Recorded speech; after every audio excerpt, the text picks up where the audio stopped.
So we're going to move into Dawkins' attempt to grapple with the various modern assertions that there needs to be a higher cause, a first cause, in order to explain the things in the world. We had, of course, the irreducible complexity argument, and that showed us that the bacterial flagellum, and it presented to us an intuitively and philosophically seemingly ironclad proof that there is a higher being who has control over nature and who can create and put all the parts together in one unified creature.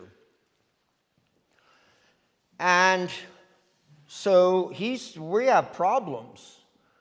Then we had the CSI situation where nature appears not to be able to create this kind of information that is necessary for, say, a DNA in cells. That information itself, even though it can be passed on by nature, cannot be produced by nature. So we're running into more and more difficulties for poor Professor Dawkins, and I think he's going to become more and more desperate. He sounds more and more desperate, all right, because if you read this text, the God delusion, okay, you actually find a lot of reasons to believe in God's existence, all right, a ton. I think he gives away too much. For example, with regard to the anthropic principle, remember that? Where everything seems to be so fine-tuned so that man can exist and actually contemplate the world around him. All right? Let me just read. This is from page 163. And the chapter is why there almost certainly is no God. Okay. First of all, how could anyone really say that? I mean, that seems like a bizarre thing to say and a way to phrase it. Why not just say there is none? All right? No, he's in this chapter, why there almost certainly is no God, he gives us more evidence that there is one. For, first of all, thinking about the anthropic principle, he says this. Okay, first of all, something we've seen before. The Earth's orbit is so close to circular that it never strays out of the Goldilocks zone. Earth's situation in the solar system is propitious in other ways that single it out for the evolution of life. Not just life, but evolution of life. The massive gravitational vacuum cleaner of Jupiter, okay, I didn't know Jupiter was a vacuum cleaner, really. Okay, God thinks of everything, huh? I mean, who would think? The massive gravitational vacuum cleaner of Jupiter is well placed to intercept asteroids that might otherwise threaten us with lethal collision. Okay. Also, Earth's single relatively large moon serves to stabilize our axis of rotation and helps to foster life in various other ways. Okay, good again. Whoa, now we know more about what the moon's good for and why God created in the first place. Okay, thank you, Mr. Dawkins, in your book, proves for the existence of God. Maybe you could just change the name. And, okay. All right. So he's getting he's getting more than a little desperate, as you'll see. And I just don't think he grasps his situation fully. He focuses on this idea of improbability. Okay, and really, probability is really a mathematical concept. Maybe I'm not correct, but it seems like probability is a mathematical concept, and he focuses on that, okay? Again, this retreat into mathematics, mathematical concepts, and mathematical language, just like you find in Stephen Hawking, all right? Retreat to pure mathematics. Okay, what is this? Why do I say retreat into pure mathematics? Well, I'm going to give you the example of this Boeing 747, but let me just use this text again. I can't really throw it in because you can't see it, can you? I'll just, throw it on the floor, okay, bang, okay. Did you get that? Okay. Whoa. The sawmill just exploded. Whoa. What do we find here? The God Delusion by Richard Dawkins. Oh, it just says Richard Dawkins. We don't know if it's by him really, but whoa. Okay. That's something. Now, could I say that it's improbable that this book appeared because of an explosion at a sawmill? Could I say that? Would I be technically correct? It's improbable, right? I mean, could it have happened?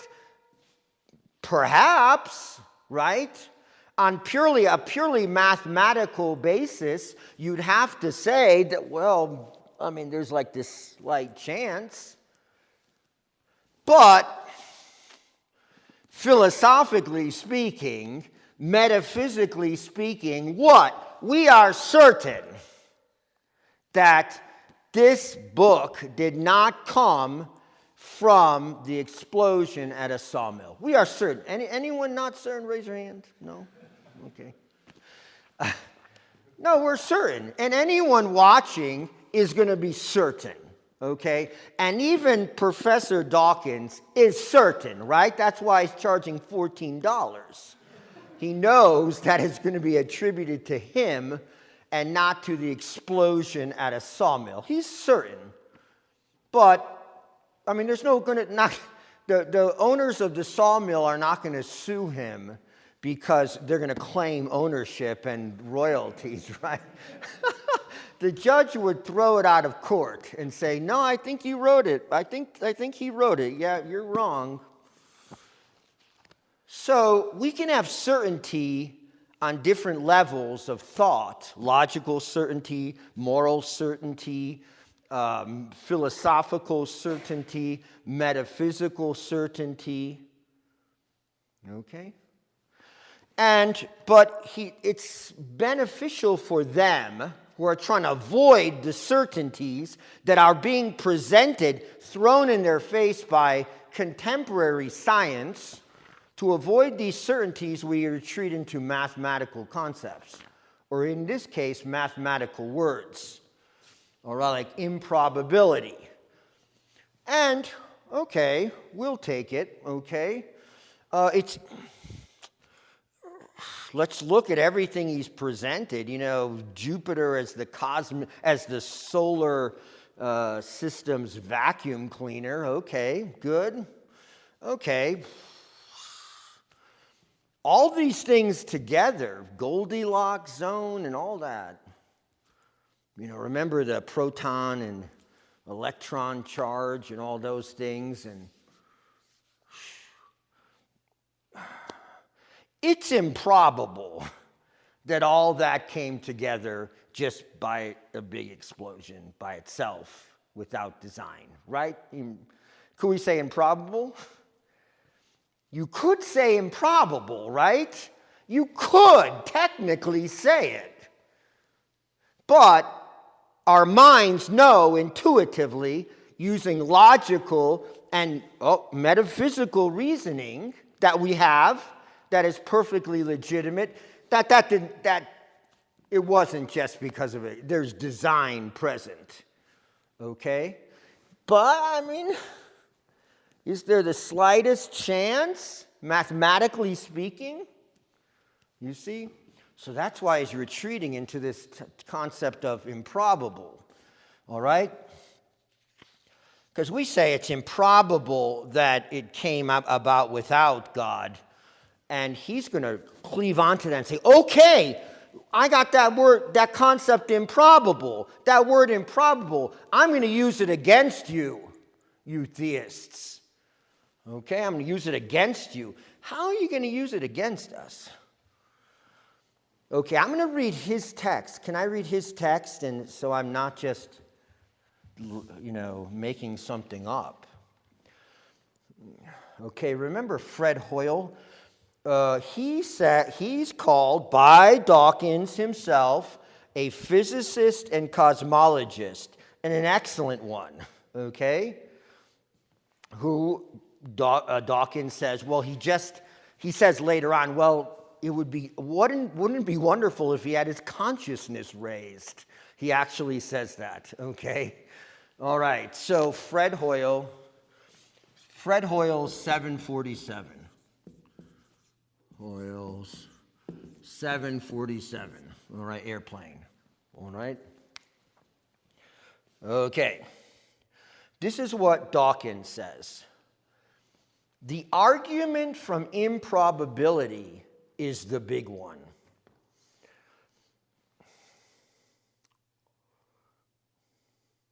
Well, has there ever really been an argument? Do we actually have an argument from improbability?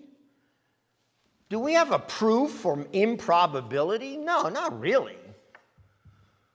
It's not just improbability, but this is what he relegates us to. The argument from improbability is the big one. In the traditional guise of the argument from design, it is easily today's most popular argument offered in favor of the existence of God. And it is seen by an amazing number of theists as completely and utterly convincing. Okay? So that's what the theists think.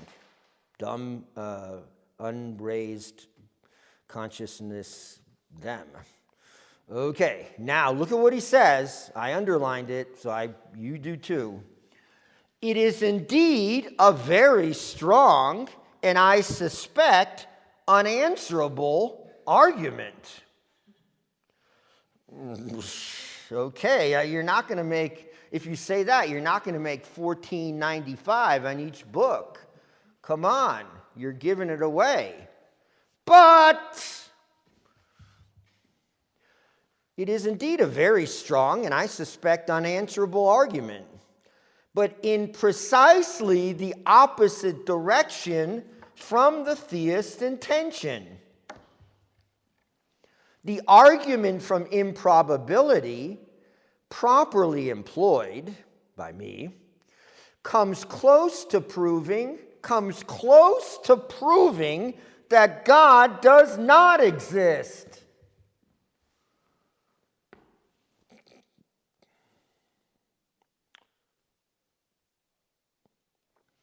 Okay, and Dawkins' name for this statistical proof that God does not exist, he calls it the Boeing 747 gambit.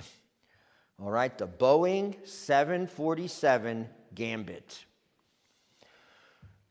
I continue to read from him. The name comes from the physicist and cosmologist Fred Hoyle, and his amusing image of a 747 and the scrapyard. Hoyle said that the probability of life on Earth is no greater than the chance. So just life.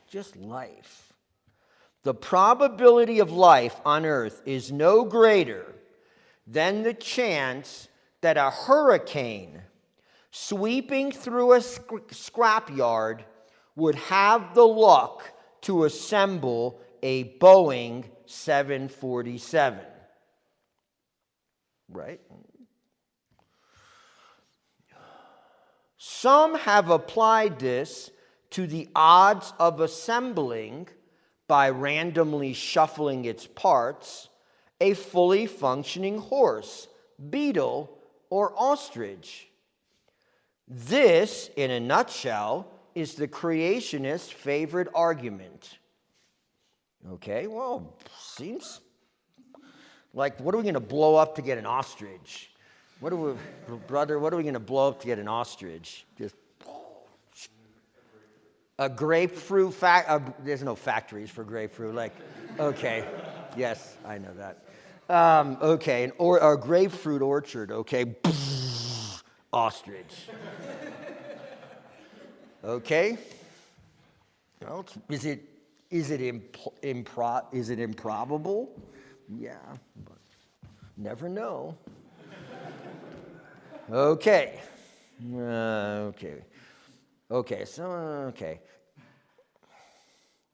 So you would say that, brother. You would say that it's improbable. Okay. This whole argument, which he says is the creationist's favorite argument, an argument that could only be made by someone who doesn't understand the first thing about natural selection. So in order to have us prove natural selection, you have to affirm it in the first place, right? Someone so dumb. Okay. However, to deal with the argument, some observed phenomena, often a living creature or molecule, up to the universe itself, is correctly extolled as statistically improbable. Okay? What does the Darwinist say? Remember, Dawkins, Darwinist. That's what he is. What is he going to say to this?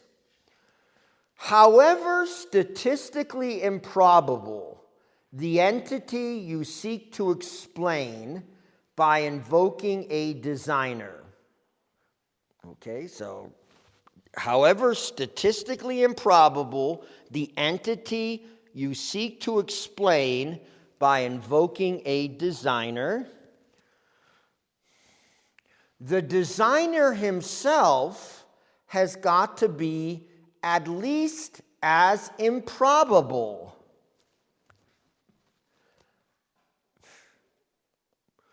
God is the ultimate 747. You got to write that down. You got to write it down so you just think about it. Let me read that whole last section and the two sentences. Okay. So he knows he's got a problem because Hoyle, the genius, he is a genius, but I'm just making fun of him a little bit. But, he's a genius. The genius that he is realizes that it's improbable that a 747, appear after an explosion in the junkyard. Okay, so, okay. Yeah, it seems right. Okay, what's he going to do with this? What is Dawkins going to do with this? However statistically improbable, okay, that's how he starts. However statistically improbable the entity you seek to explain by invoking a designer, the designer himself has got to be at least as improbable. God is the ultimate 747. God is the ultimate 747.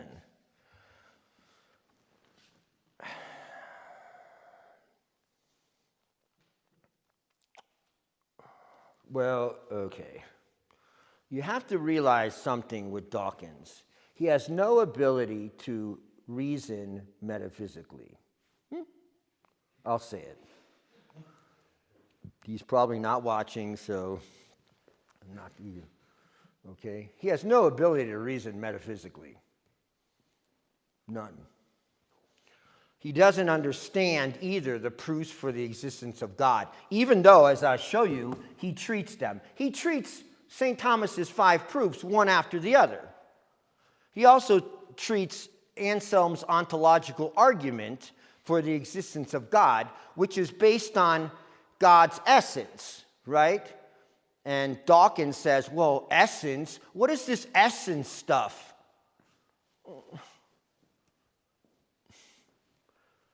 So he has no ability to reason metaphysically. Okay, I don't know why. Here we go. Okay, because I'm just going to say this. I'm just going to make this point here. This is what he seems to be saying.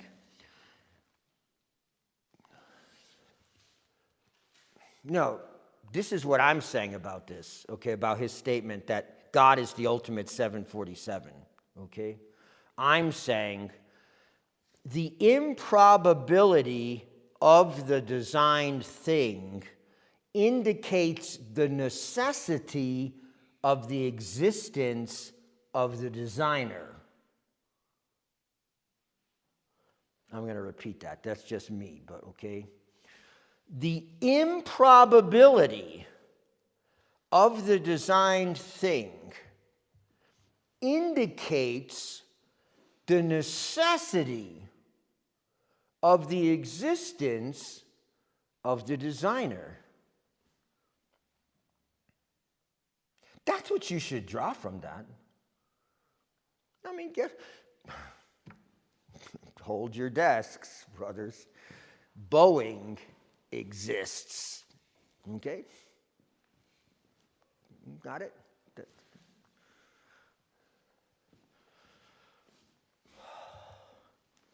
And this is just me too. This is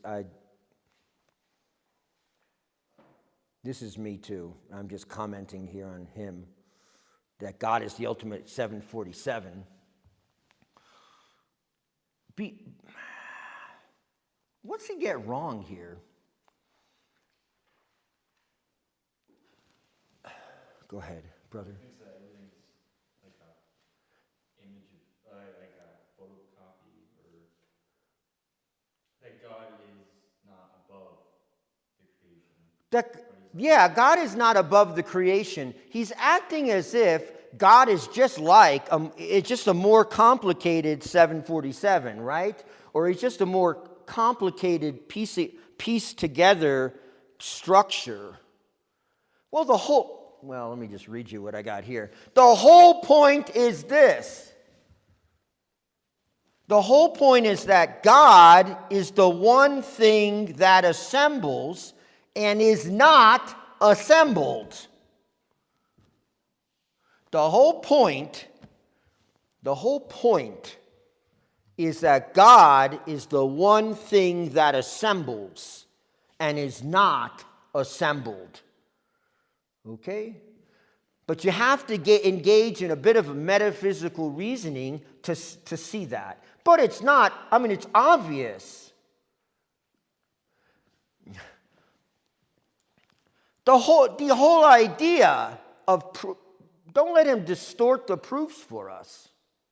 The whole idea, the proofs for the existence of God, okay, based on causality, is that God is the uncaused cause. Right?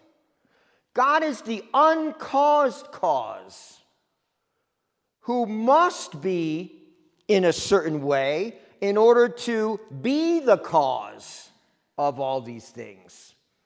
God is the uncaused cause, which means he has to be pure act, right? He has no potential. And see, one thing here, don't let him pick the battlefield. Don't let him pick the battlefield. Fight him on the correct territory where he needs to be fought. Because he's going to win on his own battlefield. Okay? But he's just distorting things, and he's not dealing with this question. You can't deal with this question unless you think metaphysically. And this is just a slam on both Dawkins and Hawking, okay? This is my slam on them, okay? They love to speak the language of mathematics. Mathematics is a fantastic tool when it is applied to the real world. But when it is operating on its own, it creates abstract fantasy lands which mathematicians like Hawking or pseudo-mathematicians like Dawkins flee to escape the contingency of the real and the necessity of a creator of that real.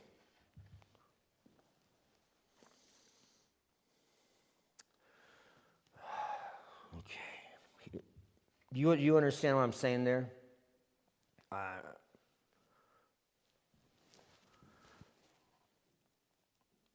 have an argument for that, but it's one theory, but I'll tell you about that later. This is him now. He continues. Okay, he's continuing because he's worried. He has to deal with these problems, or his whole theory falls apart. His whole career falls apart. He's probably tenured, so they can't get rid of him anyways, but the argument from this is him. The argument from improbability states that complex things could not have come about by chance. But many people define come about by chance as a synonym for come about in the absence of deliberate design. Okay. So if something comes about that can't come about by chance, we assume that there's a deliberate design. Okay? Okay, so that, you remember the complex, what is it, complex specified information, CSI? This would destroy him. This would destroy Dawkins. CSI would solve this problem because it would point to some creator above nature. That is why Dawkins is so afraid of it. Okay? So he continues, not surprisingly, therefore, they think improbability is evidence of design. Darwinian natural selection shows how wrong this is with respect to biological improbability. And although Darwinism may not be directly relevant to the inanimate world, cosmology, for example, get ready, it raises consciousness outside its original territory of biology.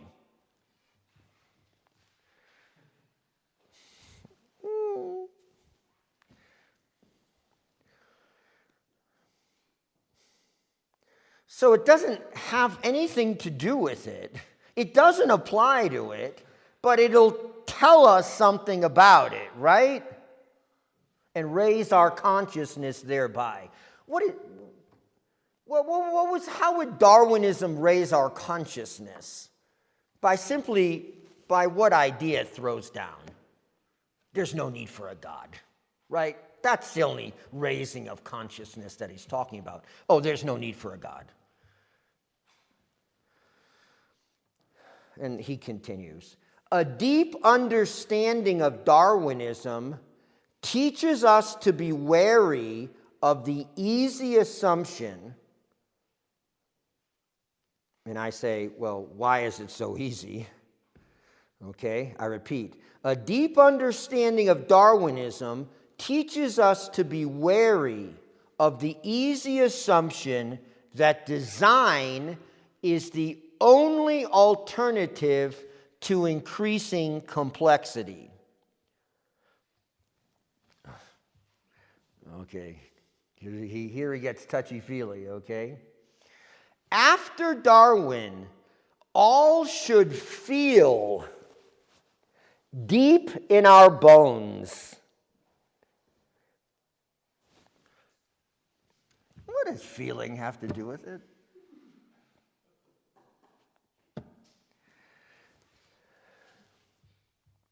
After Darwin, we should all feel deep in our bones suspicious of the very need of design. The illusion of design is a trap that has caught us before. Get ready, brother. And Darwin should have immunized us by raising our consciousness. Would he have succeeded with all of us? All right? Would all of us have been immunized, but all of us have not been? Would he have succeeded with all of us, having our consciousness raised? Okay?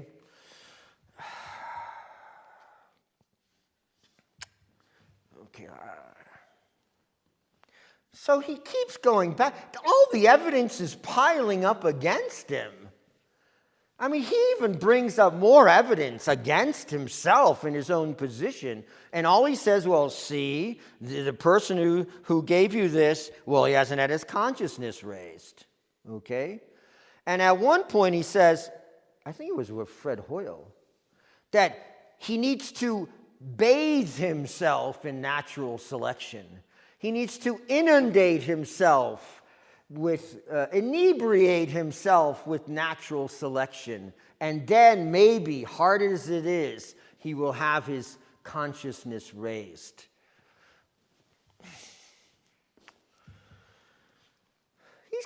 He brings up so many good points in our favor that, okay, here we go, another one.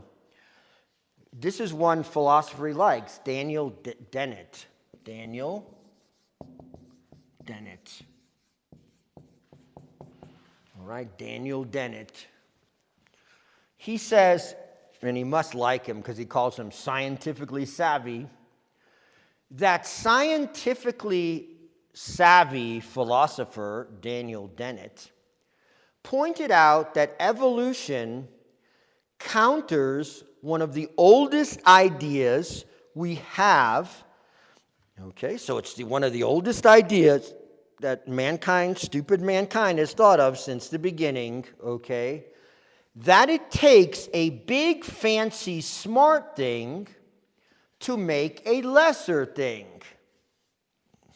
Okay.